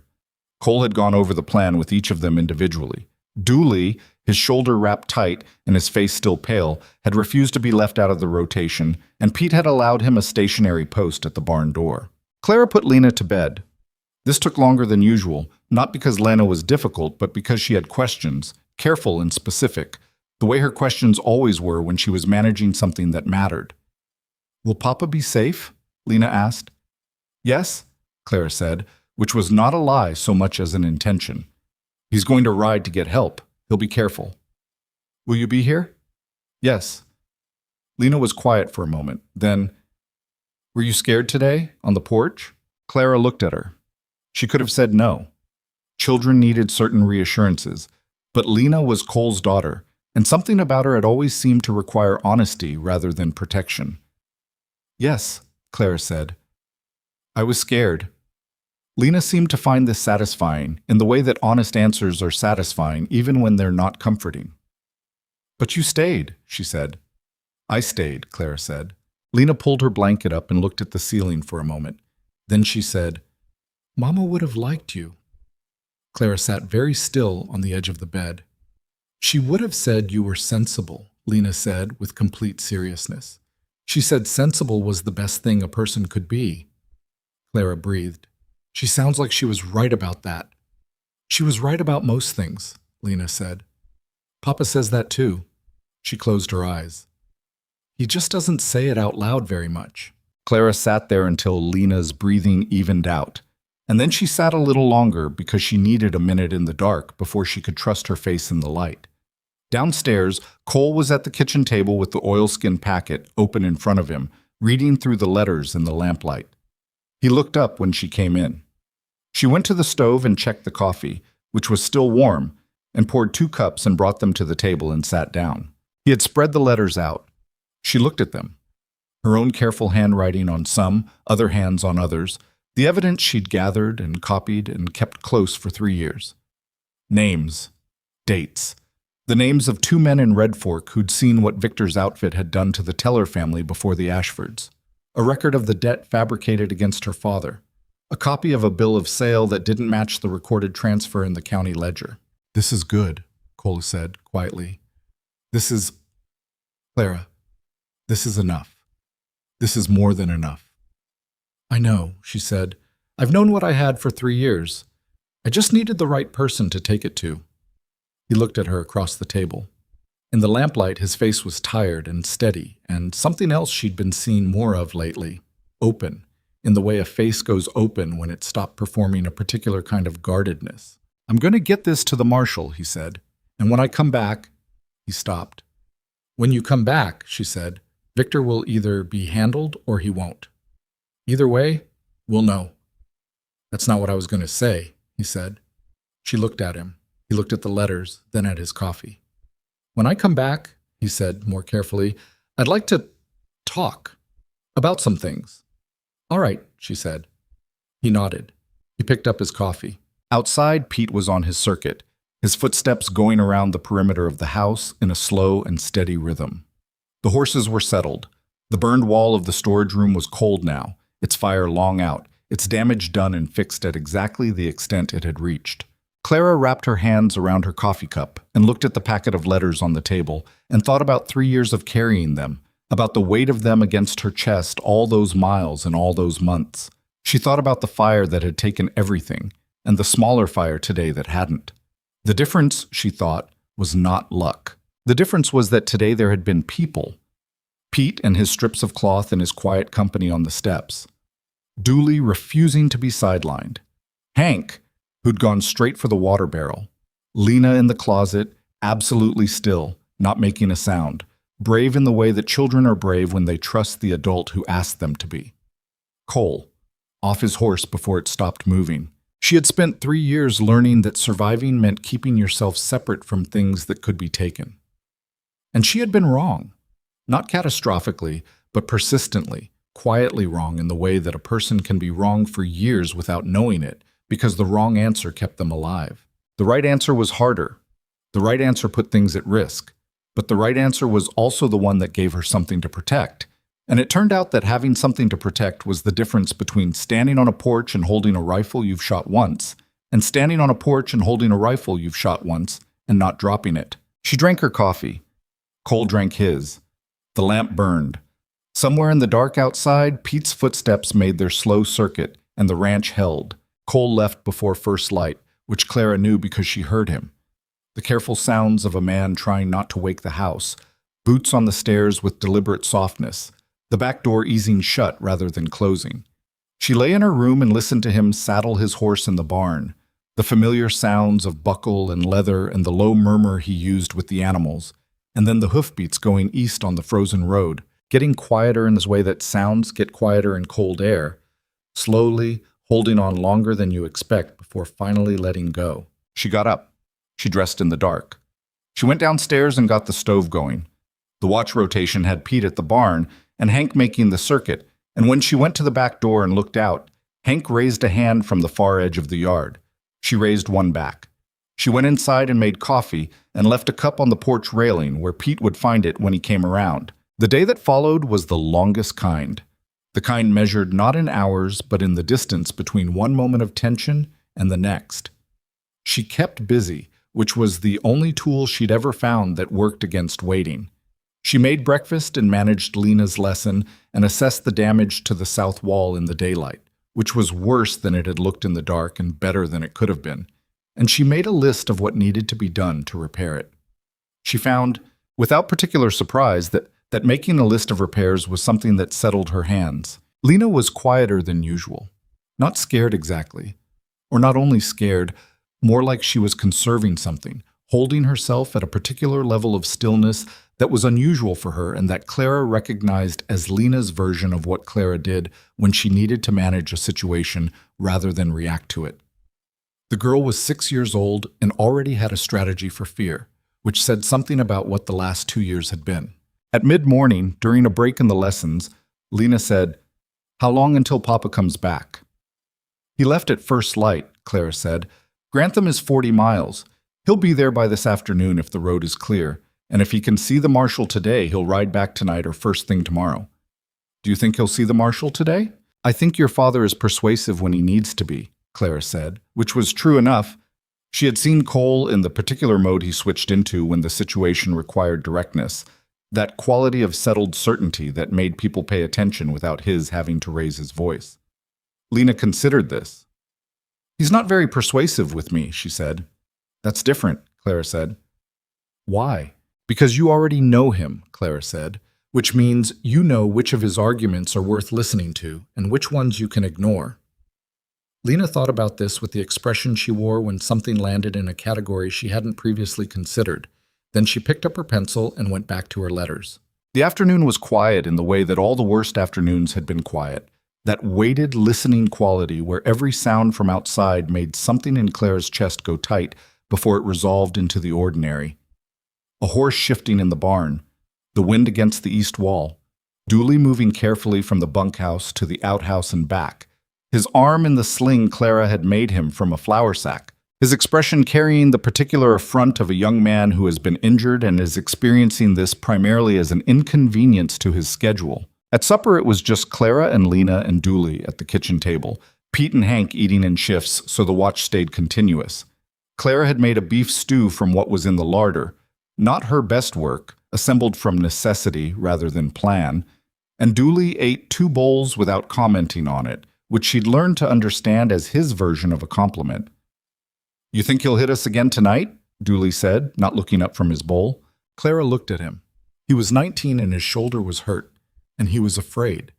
And he was asking the question directly because he'd learned in the last 2 days that she would answer it directly, which was apparently not something he'd been accustomed to. "I don't know," she said. "He's got something he wants, and he didn't get it. But he also knows Cole's gone, which might mean he waits until he knows whether Cole got to the marshal. Victor's careful about certain things." "What kind of things?" "He doesn't like exposure," she said. "He's been careful, his whole operation, to keep enough uncertainty around everything that nothing can fully stick to him. The letters I had, they closed that gap. He knows that. He'll be thinking about what Cole might have taken to Grantham and what that means for him." She paused. "Which buys us a little time. Maybe." Dooley absorbed this. "Maybe," he repeated in the tone of a man who would have preferred a different word. "Maybe is better than nothing," Lena said into her stew, and both Clara and Dooley looked at her, and she looked back at them with the unruffled expression of someone who has said a thing and stands behind it. They did not get hit that night. What they got instead was cold. The temperature dropped sharply after midnight, one of those late winter plunges that remind you February has not finished with you yet. And the watch rotation became harder work for being frozen. And in the morning, Pete came in with his mustache rimmed with frost and drank 3 cups of coffee in quick succession without removing his coat. Cole came back the following afternoon. Clara heard the horse before she saw him. Single rider, coming from the east, and she was at the window before she knew she'd moved, and she recognized the bay horse and the way Cole sat it, and she breathed out once, completely. She was on the porch when he rode into the yard. He looked tired in the way that 40 miles each way in winter makes a person look tired.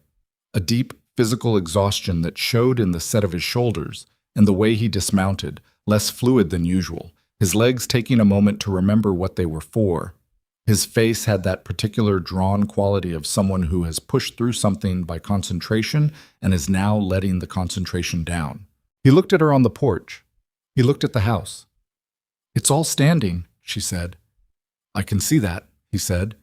He handed the reins to Hank, who had come out of the barn, and he walked to the porch and stopped at the bottom of the steps and looked up at her for a moment. "I saw the marshal," he said. "Thomas Reed. He's Clara." He'd already heard Hale's name from 2 other territories. He'd been trying to find a way in for 2 years and couldn't get anything solid enough. He paused. He took the letters. He read them right there in the office, all of them, and when he was done, he said he had enough to issue a warrant and that he'd have men moving within 48 hours. She gripped the porch railing.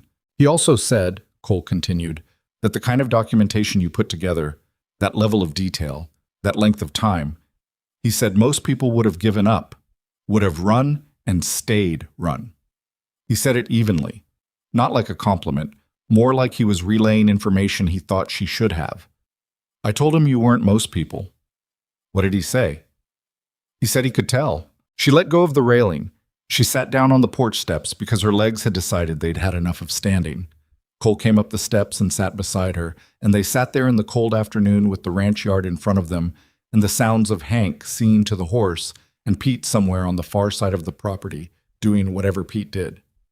"Is it done?" she said. "Not yet," he said.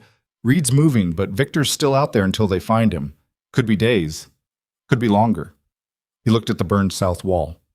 "But the warrant's issued. His name is official now. That means he can't walk into a county office or show his face in a town without risk, which limits what he can do."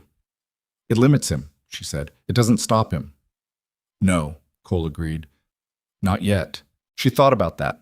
She thought about what Victor would do when he heard, and he would hear, men like Victor always had people who told them things, that a territorial marshal had his name on a warrant. She thought about his calculation of risk, that constant cold arithmetic. "He might run," she said. "If he thinks the exposure is complete, he might cut his losses and go, start over somewhere else." "Is that what you think he'll do?" She considered it honestly. "No," she said. "Not before he makes one more try at me. He doesn't like leaving things unresolved." She paused. "But I could be wrong." "You haven't been wrong about him yet," Cole said. She looked at the yard. The afternoon light was going flat and gold, the way it does in late winter when the sun starts coming down early and the shadows run long across the frozen ground. "When this is over," she said, and stopped. "When this is over," Cole said, picking it up, which was what he'd said he wanted to talk about, she remembered, the night before he left, at the kitchen table.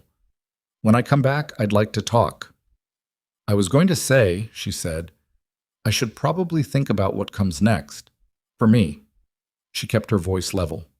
The arrangement was honest work in exchange for a room. That was the agreement. What comes next wasn't in the agreement. Cole was quiet for a moment. He was looking at the yard, too. "No," he said. "It wasn't." Another pause. "Lena said something to me," he said, "when I was putting her to bed the night before I left." He stopped, restructuring something. "She said Clara stayed on the porch." He said it the way Lena would have said it, with that simple declarative weight. Just that. Clara stayed on the porch, like it was the most important fact she could think of. Clara said nothing. "It was," he said. "Wasn't it? The most important fact." She looked at her hands on her knees. The bandage on her left forearm was clean. She'd changed it that morning. "I wasn't going to let him into the house," she said. "I know." He turned to look at her, and she felt it before she turned to meet it, that particular quality of attention she'd been aware of for weeks, the thing she'd been careful around. "That's not what I mean." She looked at him. "You could have run," he said, "when he showed up the first time, or after the fire. You could have taken what you had and gone east and found another town and let him think you'd given up." "He would have followed," she said. "Maybe," Cole said, and she recognized her own word coming back to her. "But you could have tried." "Yes," she said. "Why didn't you?" She looked at him for a long moment. She thought about all the true answers and which ones she was willing to say out loud. "Because of Lena on the bench," she said finally. "And the rabbit prints. And the kitchen that smelled wrong and needed the flue cleaned." She paused. Because Pete sat down next to me on the porch steps and handed me a strip of his shirt without asking. She stopped. Because of you. At the table. Saying don't run. Not asking. Just saying it. Like you thought I might actually listen. Cole was quiet. I had nowhere else to be, she said. That's not the same thing as staying, but somewhere in the last 2 months, it became staying. He looked at her for long enough that she had to make herself not look away. I want you to stay, he said. Not as the housekeeper. Not as... He stopped, and she could see him working through the language, the same way she'd worked through it, trying to find words that were accurate rather than easy. I know I'm not easy to live alongside. I know the ranch is a mess and Lena is a lot, and I don't talk enough. And I talked to Ellen's sewing basket more in the first year after she died than I talked to any living person, and I know that's... Cole, she said. He stopped. I cleaned around that basket for 2 months without touching it, she said. I know. Something moved in his face. I'm not asking you to replace anything, he said, quieter now. I'm not asking you to be something that's already been. I'm asking... He seemed to run out of the careful language and defaulted to the plain thing underneath it. I'm asking you to stay. That's all. I'm asking you to stay because the house is different with you in it, and Lena is different, and I'm... He stopped again. I'm different. Clara looked at him, at his tired face and his unshaven jaw and the frost that was still in the shoulders of his coat from the ride, at his hands on his knees, the knuckles rough and scarred from years of work. You're sure, she said. I'm not sure about most things, he said. I'm sure about this. She breathed. She thought about the platform bench and the cold that had been coming for her, patient and certain, and the small voice that had interrupted it. She thought about how she had decided, in the week since, not to think past the next meal, the next day, the next problem, because thinking past it meant hoping, and she had been bad at hope for a long time. All right, she said. He looked at her. All right, she said again, steadier. I'll stay. He nodded. He didn't say anything else, which was exactly right, because there was nothing else to say that the words hadn't already done imperfectly, and the silence was doing better. The door behind them opened, and Lena appeared, in her coat and her boots with no socks again, and she looked at her father and then at Clara and then back at her father. Are you back? She said to Cole, with the tone of someone confirming a fact they've already assessed. I'm back, Cole said. Is it over? She said. Not quite yet, Cole said, but soon. Lena looked at Clara. Did he ask you to stay? Clara stared at her. Were you listening at the door? No, Lena said with the unconvincing confidence of someone who has been caught and is proceeding anyway. Are you staying? Yes, Clara said. Lena nodded in that decisive way she had, like a thing has been confirmed that she already knew. Good, she said. Because I taught myself the letter G while you were out here, and I need you to look at it. She disappeared back inside. Cole looked at the door, then at Clara. Something in his face had loosened. Not completely, not all at once, but enough that she could see under it, the thing that had been holding itself together for 2 years starting to trust, just slightly, that it could let a little of the weight down. The letter G, he said. She said it was her enemy, Clara said. That tracks, he said. They sat for another moment. Then they went inside. Victor came back 2 days later. He came at night, and he came alone, and Clara thought afterward that this was the thing she hadn't predicted correctly. Not that he would come, but that he would come alone. She had been right that he wouldn't run. She had been wrong about the calculation. He had heard about the warrant, and instead of the cold arithmetic she'd expected, assess, retreat, regroup, something else had won out in him. Something less rational. She'd spent 3 years thinking of him as a machine for self-interest, and she'd underestimated what happened to that machine when the self-interest came apart. She was the only one awake when she heard the south window. Not breaking this time, just the frame working, the way someone tries to be quiet and doesn't quite manage it. She had not been sleeping much in these last days, was in the state of vigilance that sits just below sleep and keeps one ear on the world, and she was up and out of her room before the sound had fully registered as a sound. She took Cole's rifle from the hook beside her door. She'd moved it there after the first time, which Cole had noted and not commented on. She was in the upstairs hallway when she heard his door open. "South window," she said quietly, to the dark. "I heard it," Cole said. He was already dressed, which told her he hadn't been sleeping either. They went downstairs separately, Clara going through the parlor toward the back of the house, and Cole going through the kitchen, the way you approach two sides of the same problem. Victor was in the storage room, or what remained of it, the room he'd burned, which was being repaired and currently had a temporary board wall on the south side that was not difficult to get through if you had tools and a quiet determination. He had come for the letters, one last time, on the logic. She understood it, standing in the dark hallway listening to him move, that if the warrant was already issued and his name was already exposed, then the letters themselves might still be used in the trial, might still be the thing that put him away for the length of time that would genuinely end him. He had come to take the last piece off the board. He didn't know she didn't have them anymore. Clara stood at the door to the storage room in the dark and waited, and when he pushed through the interior door with a lamp in one hand and a gun in the other, she said, "They're not here." He stopped. The lamp threw his shadow huge and sideways.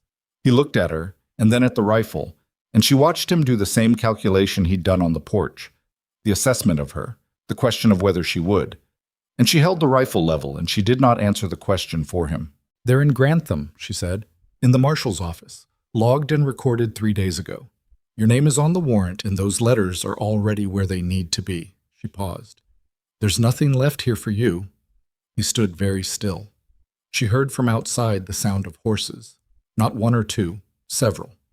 She heard Pete's voice shout something and an answering voice she didn't know, official and carrying. Victor heard it too. She watched him hear it. And she watched the calculation change. Watched the thing that had driven him here. The irrational remainder, the part that wasn't arithmetic, recede, and the arithmetic come back. And the arithmetic now said something very simple and very final. It was over. He looked at her across the lamplit wreck of the storage room. "You planned this," he said. Not angry, more like a professional acknowledging something. "Marshal Reed wanted to be sure you'd come to us," she said. "Sending Cole gave us two things. The letters delivered, and the word put out that Cole had gone and come back, that the ranch was exposed." She paused. "You were always going to come back for the letters. We just made sure there was someone here to receive you." His jaw moved. "You used yourself as bait." "I use myself as what I am," she said.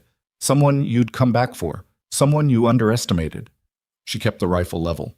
"That's been your mistake since the beginning." He looked at her for a long moment, and then, with the sound of boots on the porch and Marshal Reed's voice at the front of the house calling out an official identification, something went out of Victor Hale's face. Not dignity, he'd never traded in that, but the particular quality of a man who believes he can always find another angle. It went out, and what replaced it was just tired and a little old, and she thought, there it is. There's what's underneath. He put the gun on the charred windowsill. He set the lamp on the floor. Cole opened the storage room door from the other side. The two men looked at each other across the burned room. Cole, who knew what this man had done, who had lived with the weight of what Clara had carried because of him, and Victor, who had never in his life met anyone who hadn't eventually moved out of his way. Cole didn't touch him, didn't speak to him. He just held the door and waited, and two of Reed's deputies came through from the kitchen, and they took Victor Hale out of the storage room and out of the house, and Clara stood with the rifle until the sound of hoofbeats faded, and then kept fading, diminishing in the cold night air by degrees slower than you'd expect, holding on longer than it should, and then finally gone. She lowered the rifle. Cole was beside her. She hadn't heard him move. They stood in the wrecked storage room. The burned wall, the temporary boards, the smell of char that hadn't quite left. And she was aware all at once of how tired she was. Not the tired of the last few days, not the vigilance tired, but something deeper, the exhaustion of 3 years of carrying a thing and then, in one night, setting it down. "That's done," Cole said. "Yes," she said. He put his hand on her shoulder briefly, the way you touch something you're not sure will accept being touched. She didn't pull back. She leaned into it, a little, just enough to let him know. Marshal Reed came through a few minutes later. A lean, weathered man in his 50s with a gray mustache and the particular careful eyes of someone who has spent a career reading rooms. He shook Clara's hand and then Cole's. He said the warrant covered 3 territories, and that there were other charges beyond what Clara's letters documented, and that Victor Hale was not going to see the outside of a federal prison for the foreseeable future, if he saw it at all. He said it plainly and without drama, the way people say things when the drama has already happened and the words are just the accounting of it.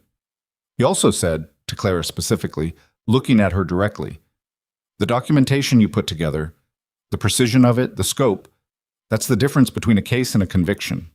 You should know that." She thanked him. She didn't know what else to do with it, so she thanked him and he nodded and went back to his men.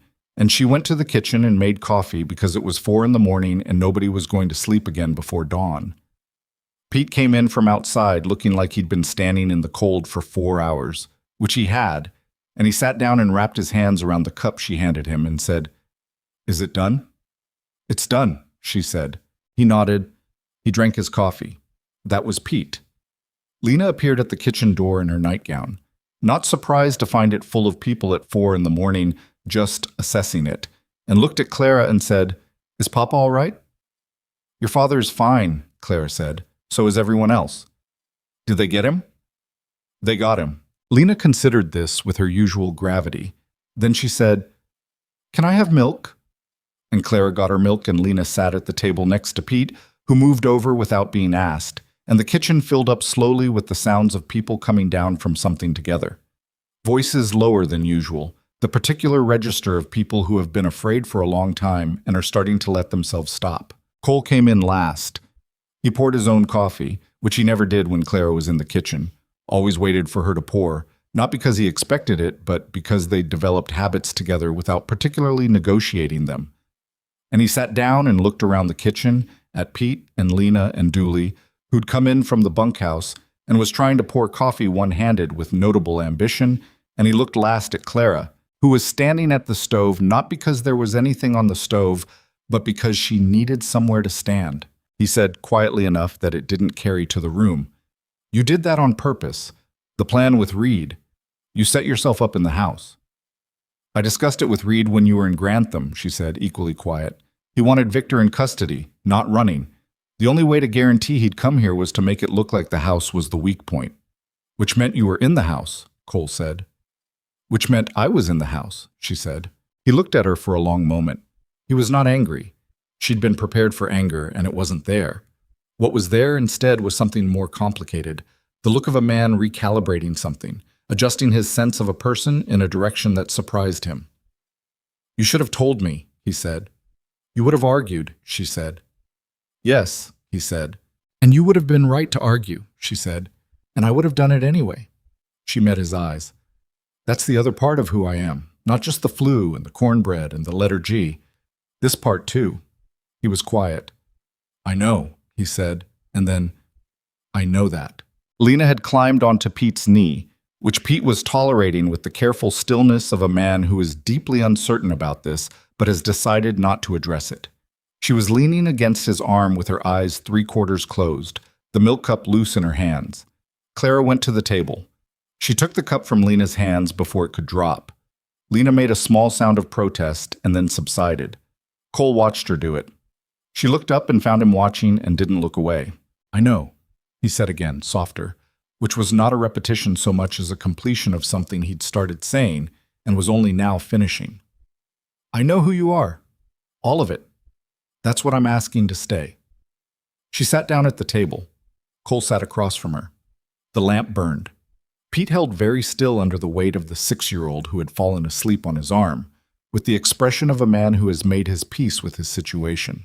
Outside, the first gray edge of dawn was beginning at the horizon.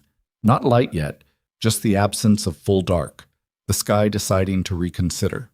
The ranch held, scarred and repaired and still a mess in certain corners, with a wall that needed rebuilding and a storage room that needed to be started from scratch, and a bunkhouse with a young man in it whose shoulder was going to take weeks to heal right, and a porch that had a hole in one board from a rifle shot that hadn't been aimed at anything.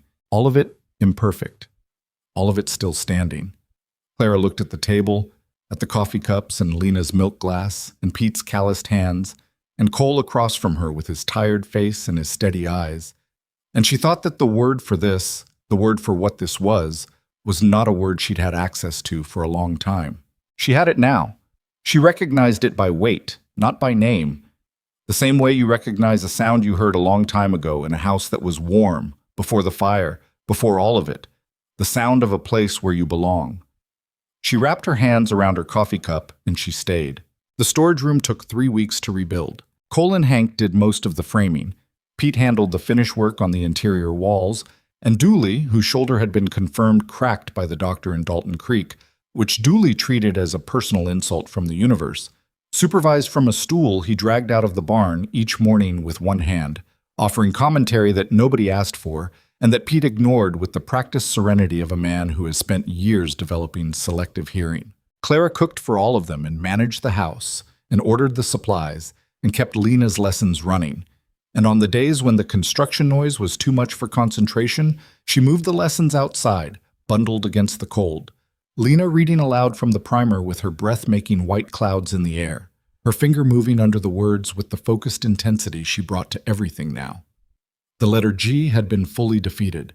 She had moved on to long division, which she approached with the same personal grievance she'd had for G, and which Clara found privately to be one of the more entertaining battles she'd witnessed. The ranch was louder than it had been. That was the first change Clara noticed in the weeks after Victor's arrest. Not quieter, which she might have expected, the relief settling into a kind of hush, but louder. As if something that had been pressing on the house from the outside and making everyone move carefully had lifted, and the people inside were expanding into the space it left. Dooley told jokes at supper that were frequently terrible and occasionally funny, and Hank started whistling while he worked, and Pete said slightly more words per day than he had previously, which for Pete meant the difference between 6 words and 9, but which still registered as a notable expansion. Cole was different too, not dramatically. He was not a man who changed dramatically, she had learned, who made large, sudden gestures in any direction. But there was something in him that had loosened, the same quality she'd seen in the kitchen after Victor's arrest, that particular seam giving way. He laughed more, not much more, and not often, but the laugh was there, and it had been absent before. Or if it had been present, she'd never heard it, which amounted to the same thing. He laughed one morning at breakfast when Lena, in the process of explaining why she should be allowed to name one of the new calves that had arrived early in the spring thaw, accidentally invented a word that was not a word, doubled down on it when called out, and then argued with complete sincerity that if something made sense, it didn't have to be a word first. Cole laughed, sudden, unguarded, the kind that catches a person by surprise, including the person doing the laughing. And Lena looked pleased and Clara looked at him, and he caught her looking, and the laugh softened into something quieter and more private, and Clara looked at her plate because she needed a moment before she trusted her face. They had not talked about what he'd said on the porch. "I'm asking you to stay," beyond the fact of it, which was that she had stayed and was staying, and that this was between them understood. What they had not yet named was the thing underneath the staying, the shape of what this was or was becoming, and for a while Clara had told herself this was fine, that things could exist without being named, that she was good at not needing language for things. She was less good at it than she thought. It was Pete who said it first, which was startling given Pete's general economy with words. He came in one afternoon in late March for his coffee, and Clara was at the work table making bread, and he sat down and drank his coffee in the usual silence. And then he said, without looking up from the cup, "Cole's going to ask you something." Clara kept her hands in the dough. "What makes you say that?" "He asked me what Ellen's ring looked like," Pete said. 3 days ago, out at the fence line. Just asked it plain, like he was asking about the weather." She kept her face toward the dough. "He described it," she said, and was proud of how level her voice was. "Gold band," Pete said. "Small stone, blue. Said it was his grandmother's before it was Ellen's." He drank his coffee.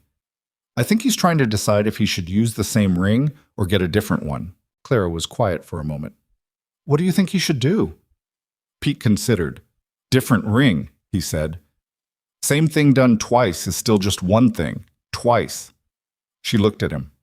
Pete was looking at his cup. "That's surprisingly philosophical," she said. "I'm a surprisingly philosophical person," Pete said, and stood up and went back to work. Cole asked her on a Sunday. He had asked her the previous 3 Sundays to take a walk with him after the midday meal, which she had done, and which Lena had watched each time with the expression of someone who knows something and is heroically restraining herself from saying it.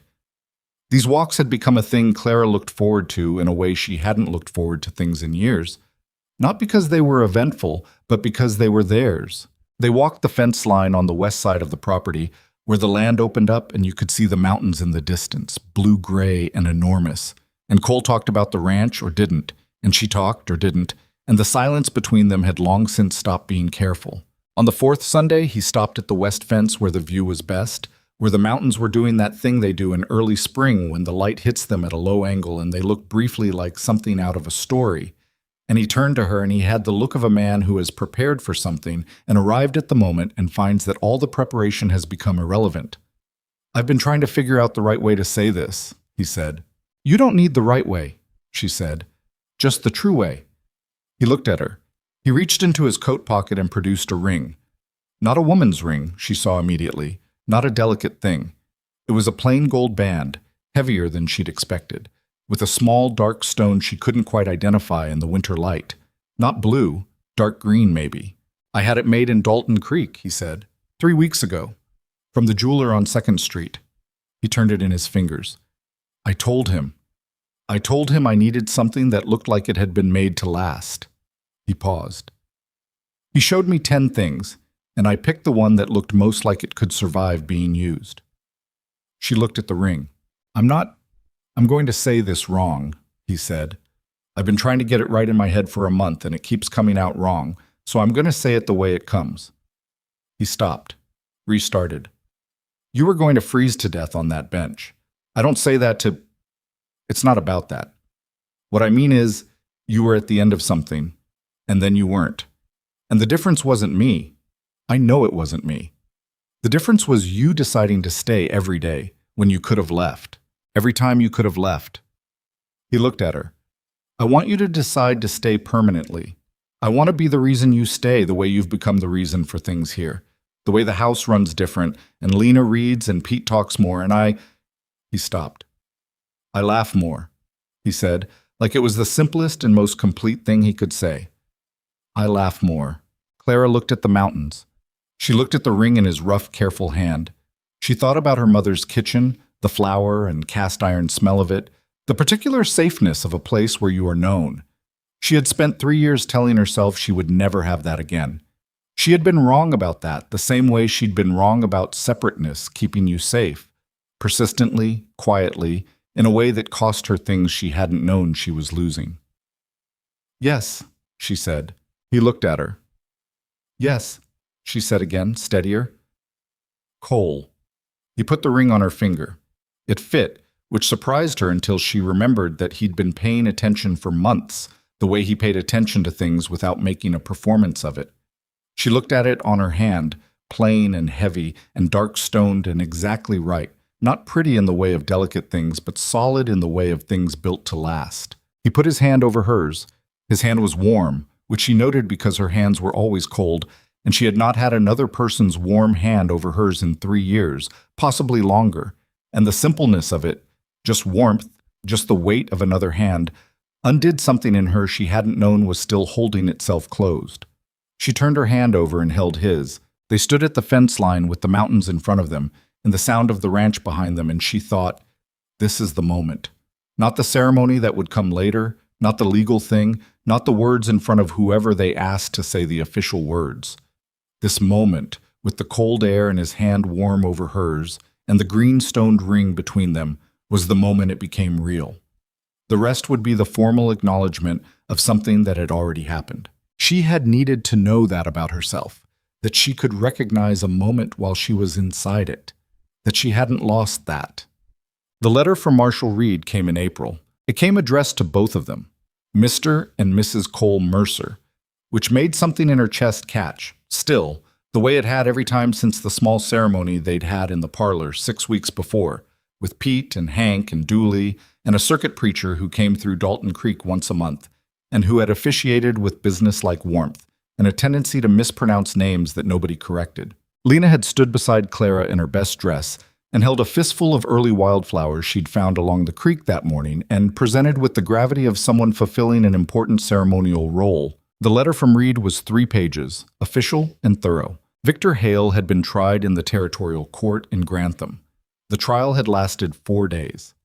Clara's documentation, the names, the dates, the fabricated debt records, the falsified bill of sale, the witness accounts from Red Fork she'd painstakingly transcribed 3 years ago from 2 men who'd seen what Victor had done to the Teller family, had formed the backbone of the prosecution's case.